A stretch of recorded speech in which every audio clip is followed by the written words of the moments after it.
Every church will claim that it is a welcoming, warm, caring, generous, compassionate, and mission-minded congregation of Christians called to do God's work in the world. But that is not always true. At Trinity, it is true. What attracted Bob and me to Trinity was the people, the way we were welcomed, the preaching of the Word, and its involvement in mission. We have strong, wise, and humble leadership. There are no prima donnas, as is the case in many small churches. We work well together. These are really good things that we can build upon. It is normal to dwell on concerns like our loss of membership, the increase in the average age of our congregation, and declining funds. But if we dwell on these things, we are prone to allow fear of our future to take over, or to panic and start running around trying everything we can think of to do to save our church. Lamenting the days when there were bunches of kids in Sunday school, when there was a wonderful women's group, when there were 200 people in worship, does not help a congregation move forward. We need to embrace the past, not be ruled by it. We need to let go of the things that no longer work and grieve their loss so that we can embrace new ways of doing things. Maybe one of you has a radical idea that will become the new, well, we've always done it this way. Now is the time for us to define our strengths and move forward with a shared purpose, answering questions like, what are we doing? Why do we do it? Who do we do it for? Why? What are our passions? We all serve to center our mission. Our current mission statement says, to connect with God, to live by faith, and to be known by love. To be a voice of hope, and to reach people with the life-giving message of Jesus. Perhaps our discussions today will inform a new mission statement. When a church understands its mission, it can set goals and avoid coming from a panic mode of thinking. Also, we need to consider if the activities and programs that we have are serving our goals and serving our mission. I believe that God has a plan for us.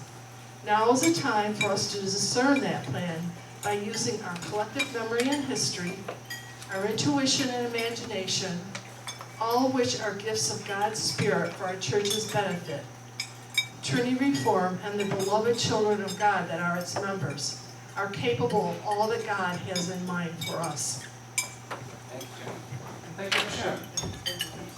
There was something that really stood out here in this to me that said, let me see if I can find it. Oh, we need to let go of things that no longer work and grieve their loss so that we can embrace new ways of doing things.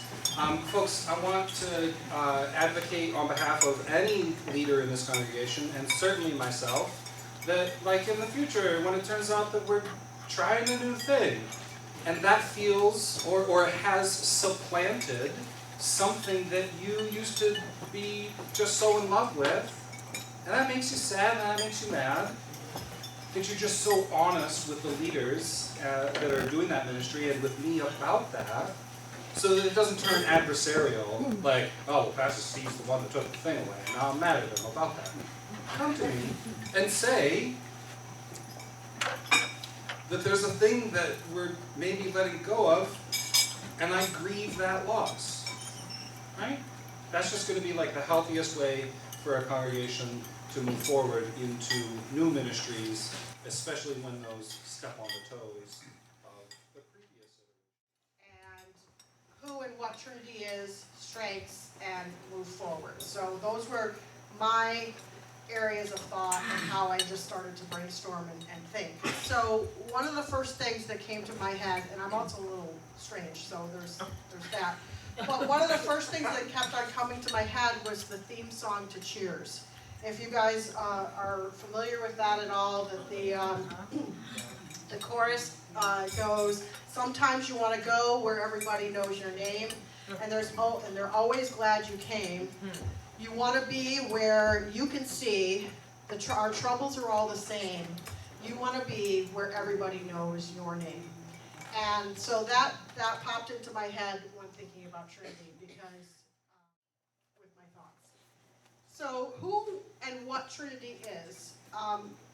Again, I believe we are a community of believers. That was one of the things that really truly stands out. We're faithful. The word family definitely came to mind. Close-knit and small. And I don't say that as a negative, because I guess I'm someone that does not want to really be part of a huge mega church. So close-knit and small can be a positive, and I think we need to look at it that way. And then here comes the hard-hitting realism of old, elderly, and aging. I'm going to be 55 this year. And no, I know, I understand as you look, but as one of the younger members here, I think that's, you say I'm young, yes, but I in comparison of things, when I'm one of the youngest members, it's just for reference, okay? It's just for reference. All right, I move on. I hit a nerve. I told you, hard hitting and realism. Back to a more positive sounding. Caring, loving, and then again back to the flip side, overwhelmed, tired, exhausted, and weary. Emotionally and spiritually drained, and then worried. I think we all share in those worries, and that's one of the reasons we're here. So those were just some of the things that I came up with when I think, what is Trinity? From that, our strengths, we look at ways to demonstrate faith outside the walls of this church. Not only for our come to dinner, there's many different examples, whether it be Habitat for Humanity or Home or our mission, the missions we support. We pray for one another and concerns of a community, this community, the world, and we uplift each other, celebrate one another's joys, as well as uphold each other in the dark times. Our church and building facility, I believe, is a strength. We are loving, and we are longing for a relationship with Christ. Yeah? Do you want this microphone? I just thought I'd share a few thoughts that I had when this first was proposed a couple weeks ago in the bulletin. It made me think of, what is church?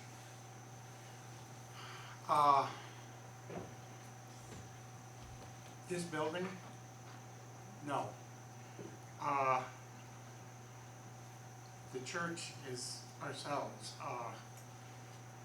Several years, probably 20-some years ago, I almost left First Reformed. In fact, did not attend for about 6 weeks, thinking of and was searching out another church. But why didn't I leave?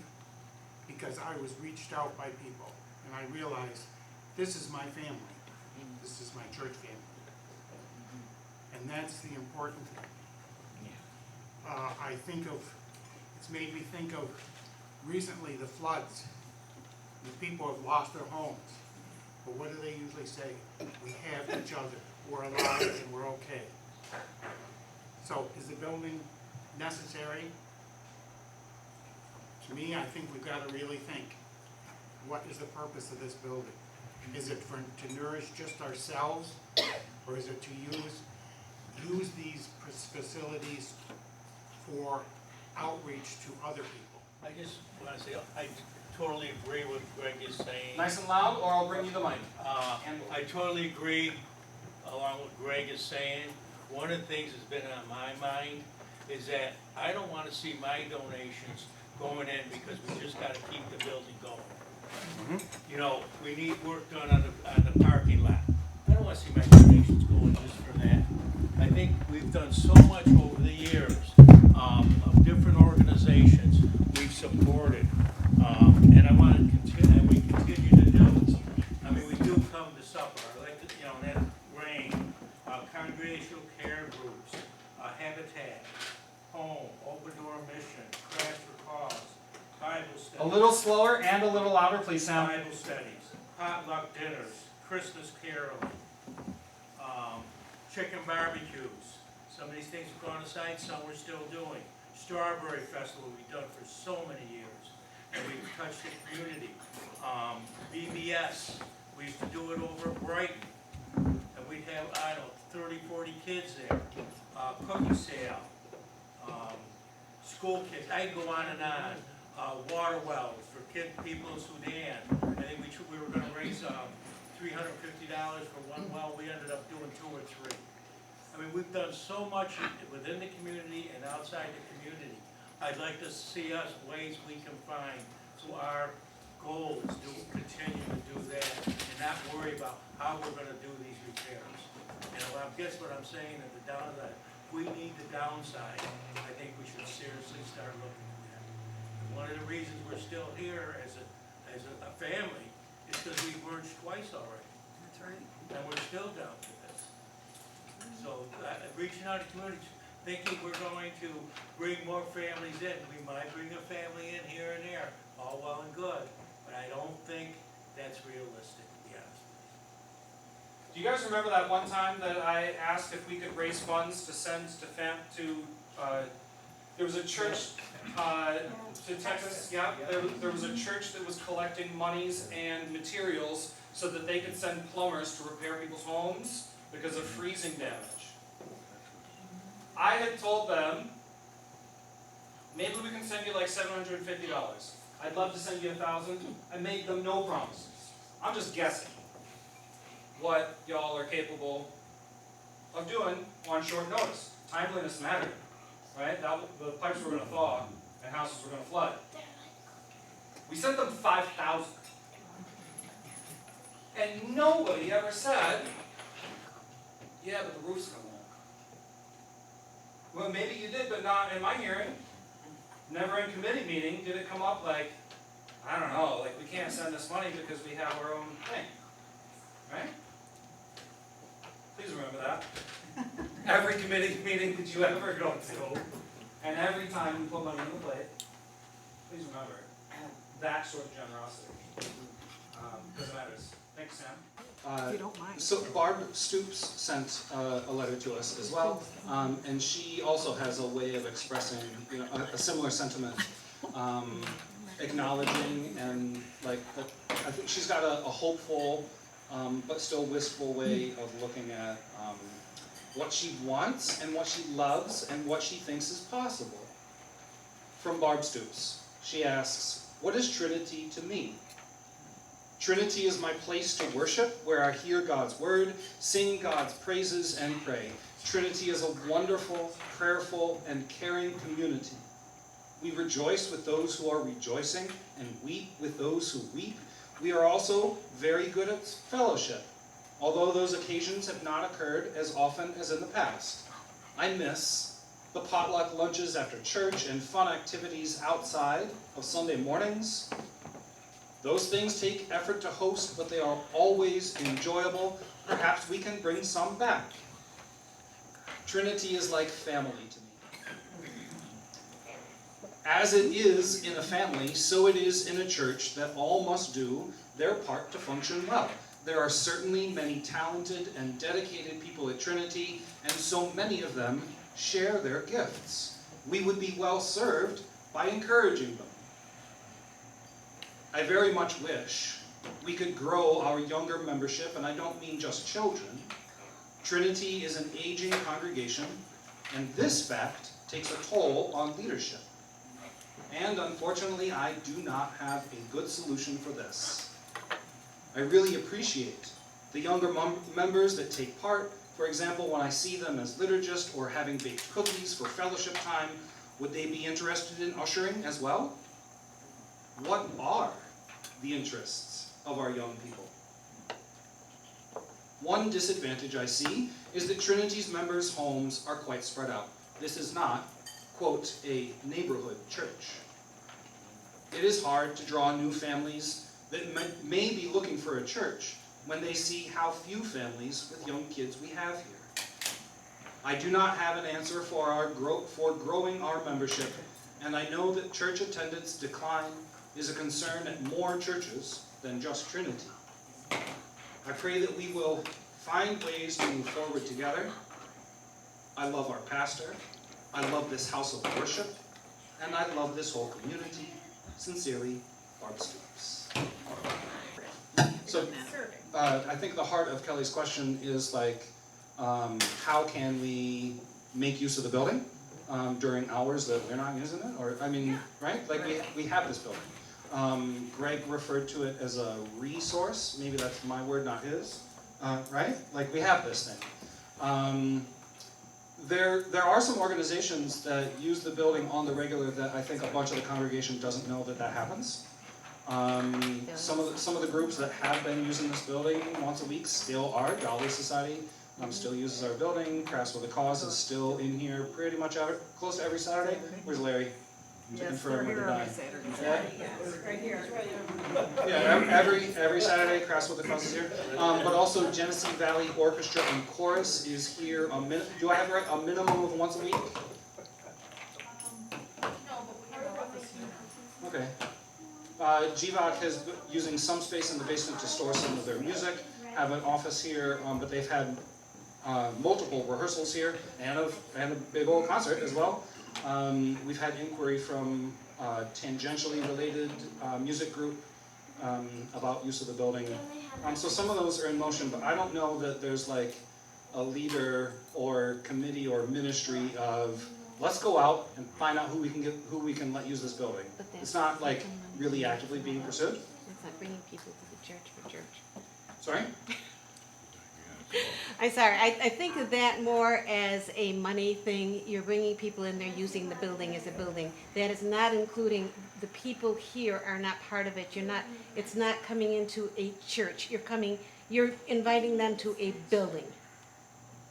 Yes, I do not disagree. That's where I see the difference.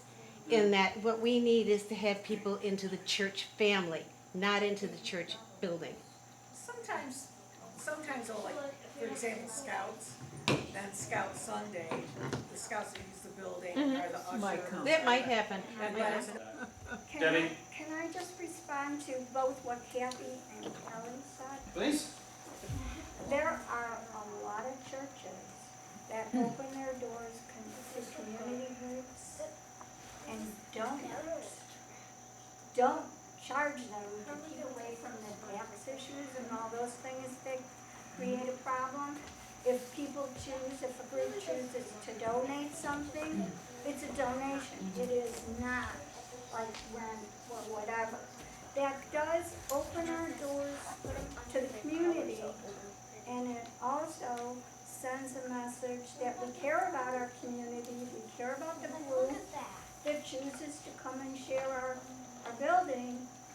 It doesn't get us all knowing the congregation, but it opens the door for people to say, gee, I am kind of looking for a church, and these people have been so good to my group, maybe I'll go there and try them out. Yeah, I wasn't talking charging rent. Yeah, I also think that it's good stewardship When people walk by to and have see the the building bulletin board, in use. see the bulletin board. It is a liability. There's a liability. We were just gonna say there's, the liability of having these groups come in, but then we also will have to pay a little bit more to make sure that somebody can clean up afterwards, even though they're supposed to leave it in the condition they find it. We know that's, you found that in the kitchen after the Dahlia Society has had their meeting. It's not that it's filthy dirty, but things aren't maybe put away where they're supposed to be and so forth, so. In part, that is the ongoing burden of having a building like ours. Right. Yeah. Thank you. I didn't want to talk because my thoughts are roaming all over the place. Can confirm. And I need to edit myself. But as you know, I've been clerk of the classes for 24 years now. And I've seen churches go through all sorts of ups and downs and struggles. And one of the things that always impresses me about the churches that we still have open is that no matter their size, they still find a way to be together for fellowship and to be proactive in their communities, to be a presence. The tiniest church we have has a clothing cupboard, a food cupboard. They have Christian concerts to invite the community into their church. And the reality is, that's not going to bring them a lot of more members, but it's what brings them joy, is to be able to do these things. And what I've heard today is that we want to get back to some of the things that we let go of because of the pandemic. And I really think that we should move forward with things like starting to schedule fellowship events. What if we reimagine things like, what if we have a strawberry festival that's just strawberries and ice cream? Maybe it's not a meal, something that we can have on the lawn. We need to reimagine what we do. And I just want to say about mission. Mission is always percolating in our household. And Sam is the impetus for a lot of that. But you have to know that besides Come to Supper, which is a fabulous way for so many people here to serve others and bring people into the building, you have to know that one Habitat house was finished in March, and Pastor Steve's family and Sam and I were there for the dedication of that house. Our coalition has already started a new build because they reformulated and rethought the way that they're going to build houses.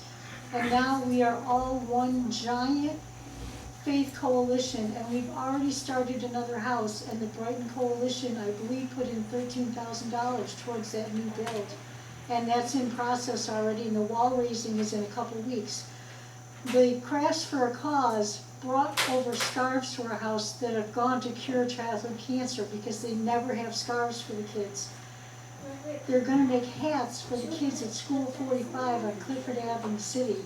And they're going to give hats and scarves because we're going to do the angel tree again, and you all embrace the angel tree. So please remember and be encouraged by all the positive things that you're doing, that we can always do more. But what you're doing really does touch people, and I think that you need to always remember that and always try to keep up with things. I submit things to the commitment so that people try to have that in front of them as to what we're up to and what we're doing. Thank you. Leslie, would you please grab that microphone, give it to Carl? Carl, if you could take station at the doorway. Thank you, sir.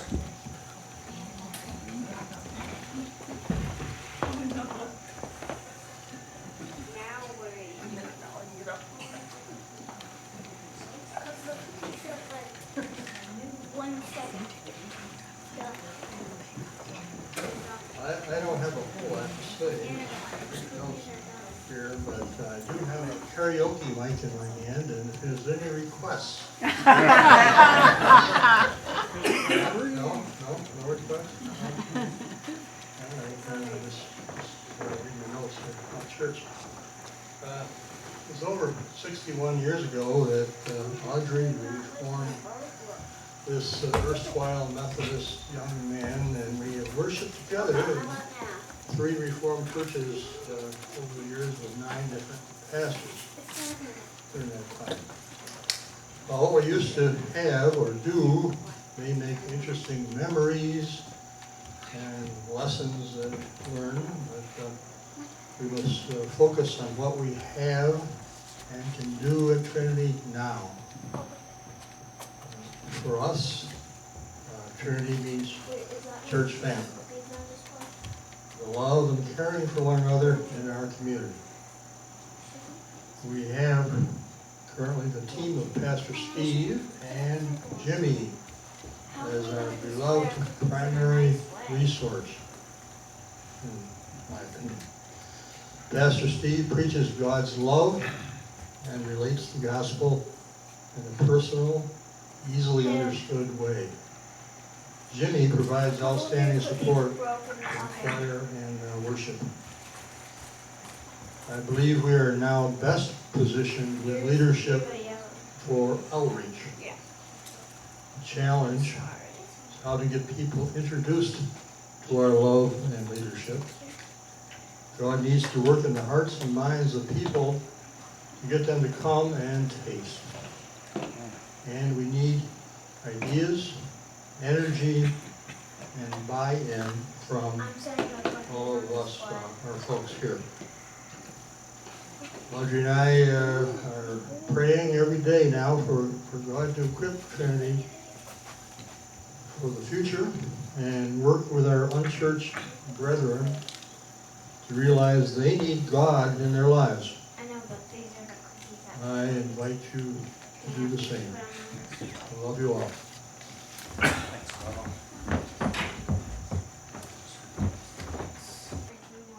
Trinity Reformed Church is a congregation where the good news of the gospel of Jesus Christ is preached in word and deed by and for all of its members.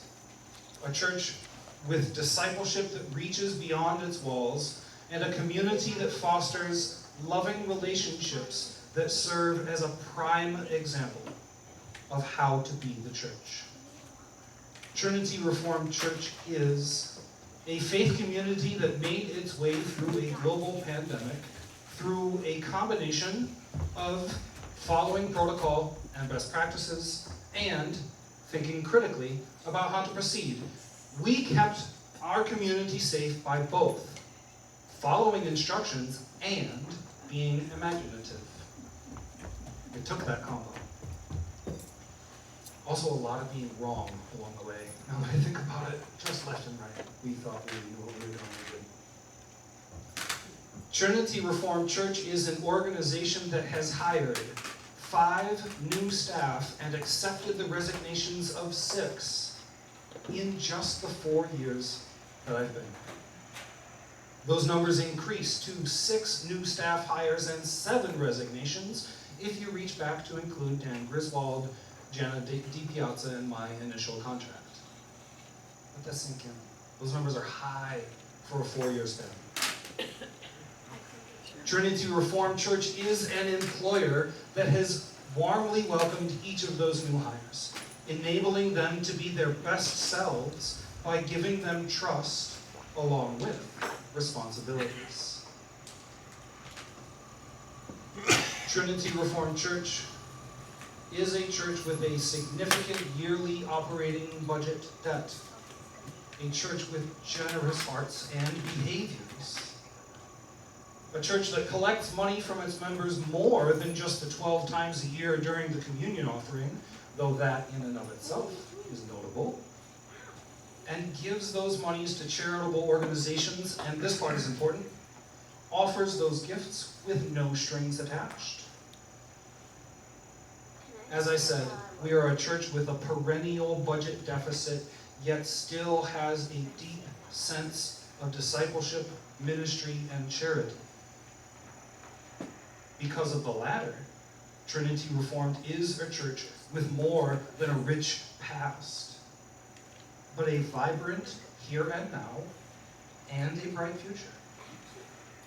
A church that is relevant and effective, that has integrity to the gospel of Jesus Christ. Because of the former, Trinity Reformed is a church that has important work ahead to discern, re-envision, and shape its future.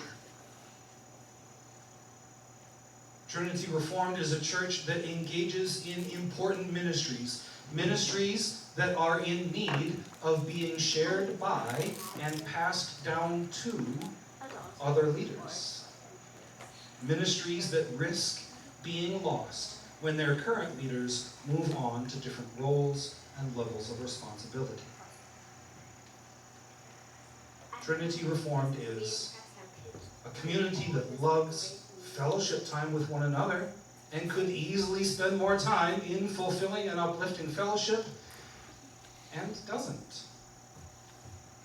I really want to close that gap.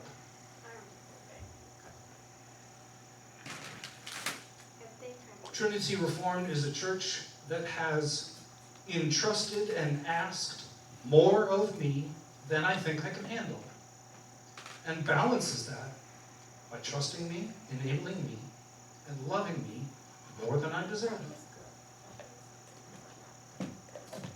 I know that the grace of God made known in our Lord and Savior Jesus Christ is true, because you've given it to me. Grace that loves and forgives first and foremost and does not hesitate to challenge and demand service to others above any sorts of piety. It is by that grace of God shown to me through your words and deeds that made being a pastor for the last 4 years even possible, let alone bearable, let alone lovable. Trinity Reformed is a church that, by and large, understands that it is in playfulness that I am my most serious. A church with leaders that roll their eyes at me and hold my hand in prayer, that is willing to take my annoyances with a grain of salt while encouraging and appreciating my quirks. Trinity Reformed is a church with more to be and more to do. I love you.